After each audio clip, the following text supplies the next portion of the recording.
Arestadong tumatakbong gobernador sa Guimaras dahil sa swindling o panloloko. Ang sospek, nagpakilala pa raw na pinsan ni First Lady Liza Araneta Marcos. Nasa frontline balitang yan si Brian Castillo. Inaresto ng PNP Criminal Investigation and Detection Group o CIDG sa kanyang bahay ang tumatakbo bilang gobernador sa Guimaras na si Maggie Cacho. Sangkot daw siya sa swindling o panloloko. Para makahikayat ng bibiktimahin niya, nagpakilala raw si Cacho na pinsan ni First Lady Liza Araneta Marcos.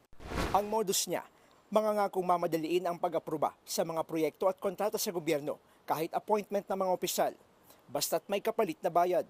Ang name drop ni Maggie Cacho ay si First Lady. Sinasabi niyang pinsan niya, which remains to be validated. Pero ang sabi ng OSETC, kahit na yan ay totoo pang pinsan, hindi nila ito tolerate ang ganyang mga wrongdoings or mga ganyang mga shenanigans. Ang isa sa mga lumutang na biktima, pinangakuan daw na maaaprobahan ang kanyang Private Motor Vehicle Inspection Center sa ilalim ng Department of Transportation. Siningil daw siya ni Cacho ng 800,000 pesos para umusad ang proyekto. Pero hiningan muna ang biktima ng 50% down payment. Nang magkasundo na sa bayaran ng natitirang 400,000 pesos, ikinasa na ang entrapment operation.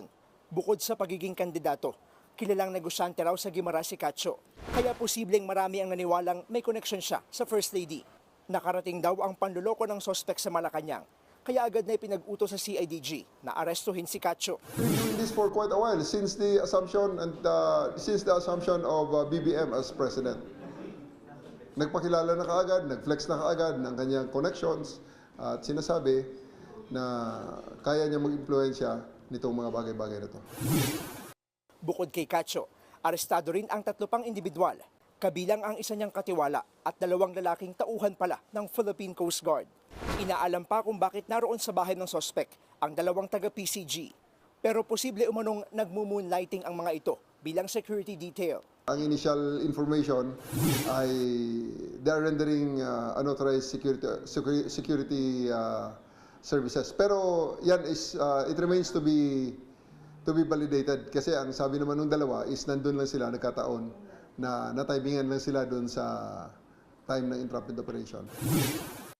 Nahaharap si Cacho sa reklamong swindling o estafa. Pero nakalaya rin siya matapos magpiyansa. Nanawagan naman ang CIDG sa iba pang mga nabiktima ng kandidato na lumutang para mapalakas ang isasampang kaso. Nagbabalita mula sa frontline, Brian Castillo, News 5. Mga kapatid, Jiggy Manikad po, iba na ang may alam at may pakialam sa panahon ngayon. Para sa konkreto, kumpleto at komprehensibong balitaan sa Frontline, mag-follow at mag-subscribe sa social media pages ng News 5.